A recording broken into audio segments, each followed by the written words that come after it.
repasábamos la gran tarea que tiene una persona en la Argentina que debiera tener un lugar mucho más privilegiado en el debate público, y hablo de Alejandro Olmos, pero a veces la historia nos da alguna recompensa y pone en el camino de quienes hicieron grandes tareas a aquellos que continúan con esa gran tarea, y hablamos de Alejandro Olmos Gaona, el hijo de Alejandro Olmos.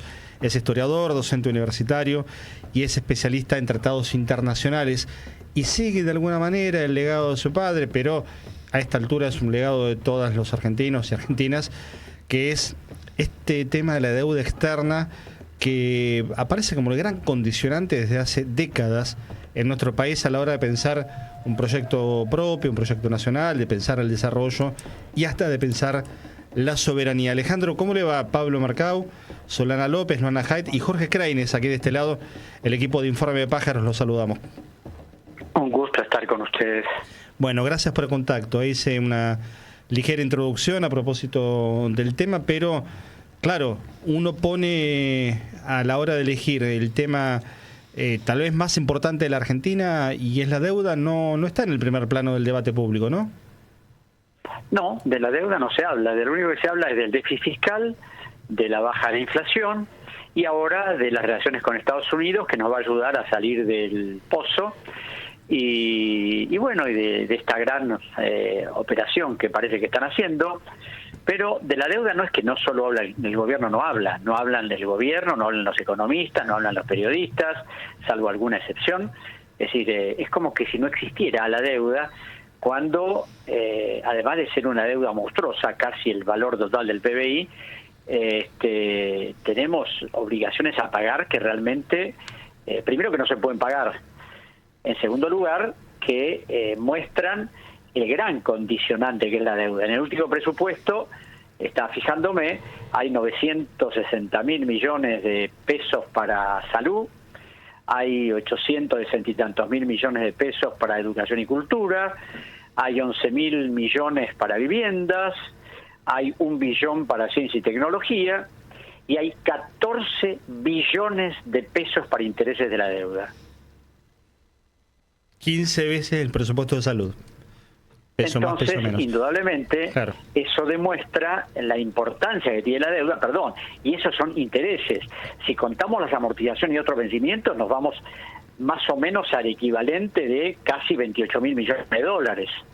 Lo que es una cifra que además no se va a poder pagar. Entonces, como no se puede pagar, se vuelve a refinanciar, se capitalizan los intereses y así la deuda sigue creciendo. Y ahora a esto se va a sumar este supuesto préstamo que están gestionando con el Goldman Sachs, con el JP Morgan, el Citibank, que supuestamente es el nuevo ministro de Economía que tenemos, Scott Bessent, estaría negociando en los Estados Unidos con algunos bancos para ver que si también nos llegan esos 20.000 millones, ¿no? Alejandro, y de esa manera, sí, el exitoso plan de Milei puede concretarse. Hay dos nociones acá, una histórica, y ahí le quiero pedir la ayuda para contar de qué se trata esto, y una noción casi construida desde el sentido común, que dice, bueno, la deuda hay que pagarla, hay que honrarla, y te lo comparan con la vida de una persona. Vos tenés una deuda y aunque te cueste la tenés que pagar. Eso es un plano. Todo lo que nos está explicando hace que ese plano haya que debatirlo profundamente. Ahora, hay una historia también. Nos ayuda a recordar en qué quedó esa, a esta altura, histórica causa que derivó en un fallo del año 2000, toda la tarea que hizo su padre y un montón de otras personas, analizando, investigando la deuda. Cuando se habla de que las deudas hay que pagarlas, es cierto, y hay otros que hablan de honrar la deuda. Y yo siempre digo, las deudas se pagan, las estafas no. Y las deudas no se honran. Si se deben, se pagan, y si no se deben, se discuten. No es honrar. Y por otro lado, como vos me planteás, la deuda que tenemos hoy es deuda original, espuria de la dictadura militar, que fue permanentemente refinanciada, reciclada, pagada y vuelta a refinanciar durante décadas. Y no es porque lo diga yo. En la justicia federal, en el juzgado federal número 2, hay una gigantesca cantidad de documentos, testimonios, declaraciones que muestran acabadamente que la deuda de la dictadura es la deuda de hoy que hemos pagado, refinanciado. Y a esto se suma Un detalle que quizás por eso será que generalmente a mí no me llaman, porque cuando empiezo a hablar de esto, y bueno, ciertos periodistas tiemblan, que la mitad de la deuda de dictadura, o casi la mitad, alrededor del 45%, era deuda de empresas privadas. Claro. Deuda de empresas privadas que a través de la gestión de 3 presidentes del Banco Central, primero Egidio Vianella, después Domingo Cavallo y tercero Julio González del Solar, se la transfirieron a la totalidad del pueblo argentino. En 1984 esa deuda era 23.000 millones de dólares. A cifras de hoy son 160.000 millones. Y esas empresas, que es decir, algunas desaparecieron, otras se reciclaron y otras siguen trabajando en este momento, ¿no? Como Techin, Papel Prensa, en fin, un montón de empresas papeleras, Renault Argentina, Ford Motor, etcétera, que hicieron grandes operaciones. Ahora, uno dice, un gobierno puede decir la estatización de una deuda para evitar que una empresa se vaya a la quiebra, que deje gente en la calle. Pero cuando Bernardo Grispun, el injustamente olvidado primer ministro de Economía que tuvo Alfonsín en 1984, ordenó auditar la deuda en el Banco Central, y claro, Grispun al año y meses se tuvo que ir, la auditoría esa la tiraron a la basura seguramente, y ahí quedó demostrado que la mayor parte de esas deudas eran deudas ficticias, no eran deudas reales. En la revista El Periodista se había publicado la lista completa en su momento, en el año 84. Claro, sí, yo la tengo, además en el juzgado hay una enorme cantidad de... Ahora, ¿qué pasa? Yo pude reconstruir parte de esa investigación porque conocí a los auditores, fueron a declarar a los tribunales, llevaron los duplicados de lo que habían investigado, y ahí está la génesis de todo este fraude escandaloso que nadie se atreve a tocar, ¿no? Es decir, es como que está en la naturaleza de las cosas, que la deuda hay que pagarla, ha sido contraída porque ha sido, y cuando uno ve los diversos hitos, deuda de la dictadura, 45.000 millones, Alfonsín dejó 60.000 porque... Es decir, prácticamente hubo un crédito de alrededor de 4.000 millones de dólares, pero la deuda creció por la acumulación de intereses y por las negociaciones que hicieron con el Club de París. Después, cuando Menem reestructura la deuda, en el 92 ya eran 62.000. Y cuando se reestructura, Cavallo dice, la deuda va a ser un lejano recuerdo en el año 2000. En el año 2000, el lejano recuerdo se había transformado de 62.000 en 140 o 145.000 millones, pero además se habían vendido todas las empresas del Estado, porque esa fue una exigencia del Fondo Monetario y del Banco Mundial, y se habían hecho un montón de cosas que, bueno, que sabemos de sobra. Y así la deuda siguió. Kirchner heredó una deuda monstruosa de 181.000 millones, reestructuró gran parte de la deuda externa bajó, pero empezó a subir la interna. Cristina Kirchner dejó una deuda de 240.665 millones de dólares, vino Mauricio y la subió a 336.000 millones, Alberto Fernández la dejó en 380.000 millones y ahora está en 454.000, si contar los cupones saltados del PBI, que son 12.500 millones de dólares más. Alejandro, tremendas cifras. Hitos de la deuda. Muy meritorio tu trabajo sobre todo este tema. Jorge Kreines te saluda. Quería decirte, preguntarte si la forma de pagar la deuda que tiene el pueblo argentino es lo que falta para llegar a fin de mes. Si la gente toma conciencia de que si le alcanza el sueldo hasta el 15, hasta el 17 del mes, bueno, eso se debe a que estamos pagando esta deuda externa monstruosa, ilegal, fraudulenta, que vos con tus estudios has demostrado que es así. ¿Te parece claro, correcto? Además vos fijate, claro, por supuesto, porque además hay una cosa que no pueden disimular, porque claro, en la época de Menem, donde no estaba hoy el acceso que tenemos por internet a las cuentas oficiales y todo lo demás, y bueno, era mucho más difícil engañar a la gente. Ahora no, ahora uno entra a la página web del Ministerio de Economía y ve en detalle los montos de la deuda, los bonos emitidos y un montón de cosas, ¿no? Lo que no ve por ahí son los contratos, que esos contratos son espeluznantes, por eso todavía no se ha querido mostrar ni subir a la página web el acuerdo con el fondo del mes de abril. Pero bueno, esto que vos decís se traduce en que el año pasado el superávit fiscal que hubo llegó a 10.500.000 millones de pesos. Un superávit obtenido postergando pagos, licuando sueldos y jubilaciones. ¿Qué se hizo con el superávit fiscal? 9 billones y medio, casi la totalidad, pagar deuda externa. pagar la deuda que tiene el Estado, además de los acreedores extranjeros, las deudas que tiene con el Banco Nación, las deudas que tiene con organismos del Estado. Entonces, claro, con el ANSES, por ejemplo.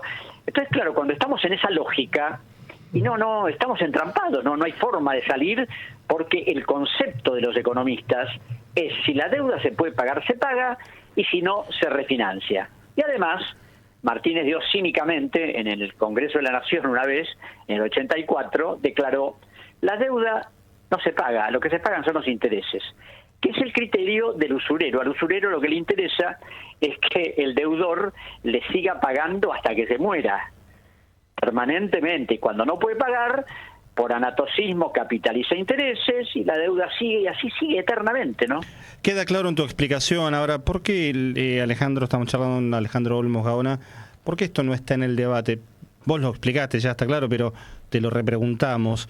Y no está en el debate porque, claro, muchas veces que me han invitado a algún programa, cuando empiezo a hablar de los deudores privados, cuando empiezo a hablar de ese fraude, que empiezo a hablar de cosas que tienen que ver de cómo se ha constituido la deuda. Y te voy a dar otro ejemplo. Cuando en 1992, el que iba a ser presidente del Banco Central, Roque Fernández, declaró en una reunión de la Asociación de Bancos que el Banco Central había perdido entre el 80 y el 90 $64.000 millones. Mirá la fecha y la gigantesca cantidad. Bueno, Menem creó una comisión investigadora integrada por el doctor César Arias, que era subsecretario de Justicia, el doctor Oscar Roger, que era procurador general de la Nación, y el fiscal Ricardo Molinas. Después de grandes problemas que tuvieron para investigar si eso era cierto o no, porque como siempre los organismos del Estado no daban información, el Banco Central era reticente, el Ministerio de Economía también, después de un año de laburo, llegaron a la conclusión de que la deuda no eran 64.000, sino 105.000 millones, de los cuales 70.000 habían beneficiado al sector privado que jamás había devuelto la plata. Esos 70.000 de esa época hoy son 250.000 millones de dólares. Alejandro, Perdón, cuando se dice un futuro gobierno tendría que desconocer esas deudas por fraudulentas, por ilegales, por estafas, ¿qué tendría que hacer un futuro gobierno en este caso? ¿O por qué nuestro pueblo tendría que luchar ahora? La deuda no se puede desconocer porque ha sido aprobada ha sido refinanciada con aprobaciones presupuestarias. Siempre digo lo mismo. Yo a mí lo que me asombra es la enorme ignorancia jurídica, no solo de los economistas, sino de la dirigencia política, porque la deuda de la dictadura, es decir, eso lo resolvió el juez Jorge Ballestero contundentemente, es una deuda francamente espuria y fraudulenta. Y para el derecho civil y el derecho administrativo, los actos ilegales como este son nulos de nulidad absoluta, los actos y sus consecuencias. Por razones políticas, como indudablemente hay que negociar con acreedores externos, hay que negociar con el Fondo Monetario y un montón de cosas, lo que hay que hacer, siempre pongo ejemplo, lo que hizo el presidente del Ecuador, Rafael Correa. Correa decía lo mismo: no, la deuda no se puede auditar, no se puede investigar, y bueno, creó una comisión auditora, de la cual yo fui parte, después yo fui asesor del presidente, y ahí vimos cómo era el proceso ecuatoriano, exactamente igual al argentino. Deuda de la dictadura, refinanciación de la democracia, plan Brady en el 92, bonos megacanje de títulos en el 2000-2001, pero la investigación mostró las amenazas, las presiones, es decir, mostró cómo procedía el sistema financiero para endeudar un país y sacarle la mayor cantidad de recursos que tiene. Y por supuesto, lo que no pudo hacer Correa es impugnar toda la deuda. ¿Por qué? Porque no consiguió el apoyo de ningún país latinoamericano, y un país chico como el Ecuador, lleno de carencias. Y estaba dolarizado, ¿verdad? Estaba dolarizado. Lo único que puedo hacer es decir: bueno, muchachos, lo único que puedo pagar es el 30% de esto que reclaman. Ni un centavo más. Si quieren cobrar más, y bueno, ejecuten al Ecuador. Y claro, nadie se atrevió a ejecutar al país porque sabía que había una auditoría, cosa que nosotros nunca hemos hecho, donde estaban las pruebas de los delitos cometidos. Y no solo hablo de la violación del Estado de Derecho, de las normas legales del Ecuador, sino hasta de la propia legislación de los Estados Unidos. Entonces, claro, que esto tuviera relevancia internacional a través de un pleito hubiera sido un verdadero escándalo. Entonces, bueno, mejor arreglemos y a otra cosa. La Argentina, que es un país 12 veces más grande que el Ecuador, que tiene muchas más posibilidades, podría hacer mucho más que eso. Alejandro, buenas noches, te habla Luana. La verdad que me sorprende un poco, y si hacemos una recesión de lo que son los medios, no hay cobertura de la deuda, pero sí se habla de lo que lleva a la deuda, ¿no? Del déficit fiscal, y obvio que, como recién mencionabas, hay una clara posición política ante todo eso, de la decisión de no tomar la deuda, de no tocar el tema de la deuda. Claramente, recién mencionabas que involucra a distintos poderes, no solo acá en nuestro país, sino al poder real. Y algo que me llama la atención, que recién traías, es sobre que hay muchísimos delitos y que es fraudulenta. Por supuesto, no solo hay muchísimos. En principio, vos es que ayer publiqué en Perfil, que es el único medio que me da algo de bola, y que además, afortunadamente, pusieron el acuerdo que habían hecho ya el gobierno por el swap, y al lado mío pusieron la nota, que la ha leído muchísima gente, se ve, donde específicamente hablo de todo el proceso de endeudamiento, que ya es una esclavitud histórica, ¿no? Ahora, para que tengan una noción del grado de delitos que existen, en uno de los tantos contratos de endeudamiento firmados por el gobierno argentino, es obligatorio contar con la opinión del Procurador del Tesoro de la Nación, que es el abogado del Estado, el que tiene que defender al Estado. Bueno, a través de búsquedas secretas y de colaboradores del Ministerio de Economía, un día pude encontrar que el dictamen que había emitido el Procurador del Tesoro no lo había hecho él. Ese dictamen había sido preparado por los acreedores, los abogados Milvan, Tweed, Hadley y McCloy, que son los abogados históricos del Morgan y del Citibank, y remitido a la Argentina en idioma inglés, porque ni siquiera se toman el trabajo de traducirlo, traducido el dictamen en el Ministerio de Economía y enviado a la Procuración para que el procurador emitiera un dictamen que le habían preparado los acreedores, con una cláusula final, que es el monumento a la vergüenza, donde el procurador dice que como él no conoce la legislación de los Estados Unidos, se confía incondicionalmente en lo que le dicen los abogados norteamericanos. Ahora, cuando el abogado que te tiene que defender firma algo que le pusieron los que te quieren cobrar, y evidentemente estamos mal. Eso en derecho penal, además de ser falsedad ideológica, es incumplimiento de deber de funcionario público. Infame traición a la patria. Exacto, y eso es lo habitual, ¿viste? Entonces, cuando uno ve todo eso y ve ahora el papel del Fondo Monetario y ve que la dirigencia política no tiene la menor idea de lo que es el fondo, por eso algunos buenos amigos hicieron una demanda de nulidad para que se declara nulo el stand-by con el fondo. Evidentemente, yo por eso acabo de publicar un libro sobre el Fondo Monetario específicamente. Lo iba a mencionar justamente porque lo tenemos acá el dato, así que sí, pero mencionarlo vos mejor, claro, porque se publicó este año. Claro, lo que planteé en ese libro es, primero, señores, hay toda una legislación argentina permisiva para que cualquier presidente haga un acuerdo con el fondo sin dictámenes económicos, jurídicos, de nada, por un lado. Y por otro lado, el fondo tiene una particularidad que nadie sabe, por eso no hay que enjuiciar al fondo. No. El fondo, a través de su convenio constitutivo, en su artículo 9, tiene plena inmunidad de jurisdicción ante cualquier tribunal de cualquier parte del mundo, incluida la Corte Internacional de Justicia de La Haya. Es decir, que tiene más inmunidades que un país soberano, que si tiene un conflicto con otro va a la Corte de La Haya. En el caso del fondo no se puede. Pero además de tener inmunidad como institución, tiene inmunidad la señora Georgieva, antes tenía inmunidad la señora Lagarde, inmunidad los directores, los gobernadores, los operadores. Es decir, inmunidades archivos, nadie puede saber ni acceder a ver qué hace el fondo a través de los documentos que prepara. Es decir, es una entidad supranacional que puede dañar a cualquier país y no existe manera alguna de cuestionarlo. Inmunidad que da impunidad, ¿no? Solana le habla, total. ¿Qué tal, Alejandro? Inmunidad, digo, semejante que lo que termina produciendo es una enorme impunidad. Impunidad, exacto, vos lo has dicho. Y además de la impunidad, el tema es que el fondo hace siempre lo que quiere. Como en el 2018 se pactó que cada 24 y 48 horas había que decirle lo que hacíamos con la política económica, financiera y monetaria, y ahora seguramente, como no sabemos qué se pactó, pero seguramente se habrá pactado lo mismo. Y ahora tenemos otro problema más, que es que tenemos un ministro de Economía que es además secretario del Tesoro de Estados Unidos, Scott Bessent, porque ese es el que habla, él el que tuitea para calmar a los mercados, él el que habló primero del swap. Es una cosa que no, te digo, yo soy historiador, no tiene antecedentes en la historia de la Argentina. Con un sueldo no alcanza, Alejandro, vos lo sabés. No, claro. Está complicado. Y algo hay que vivir. Tal cual.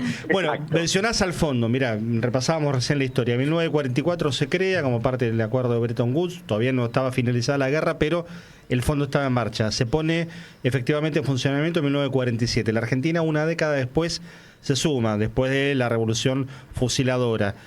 No hace falta explicar lo que es el fondo, pero sin embargo, como hace falta explicarlo una y otra vez, está el libro de Alejandro que publicó en marzo de este año, Peñalilo, Ediciones Continente, FMI, la trama oculta de la deuda, impunidad y poder. Mirá, justo Solana mencionaba esa palabra en la bajada del libro, FMI, la trama oculta de la deuda. Alejandro, nos quedaríamos un montón de tiempo hablando con vos. No te queremos sacar mucho más rato a vos, ni cobrarte intereses del mismo, está claro.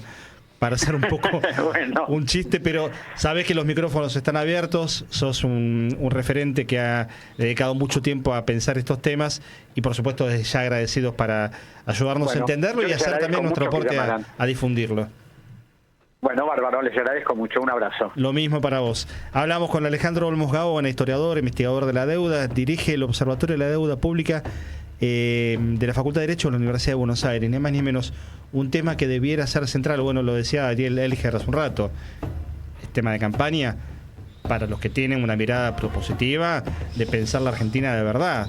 Más que un mecanismo financiero, es un instrumento de sometimiento. De dominación. Del pueblo. Anticolonial también. Sí, y es tan fuerte. Es la deuda eterna. Quedó Tal muy cual. claro que el objetivo es que eternamente el país quede en esa relación de dependencia. Y él lo explicó a esta altura muy concreto. El negocio no es que le paguemos. El Exacto. negocio Ellos tienen la maquinita de imprimir los dólares. Sigamos refinanciándola. Es someter, Así es. Me dominar, pareció condicionar. interesantísimo, la verdad que son herramientas judiciales que tal vez muchos desconocemos. Yo estudio Derecho y la verdad que eso lo desconocía completamente. Formativo y O sea, necesario que tampoco de... aparece el tema en la Facultad de Derecho. Por el momento, hasta ahora, a menos que sea de delitos internacionales... Finanzas y derechos financieros. Las deudas se pagan, dijo, ¿no? Las estafas no. Las estafas no. Queda claro que esto es una estafa. Claro. Y que no se puede pagar esta estafa. Y sobre todo, no se puede pagar esta estafa vulnerando y recortando y ajustando derechos. Claro.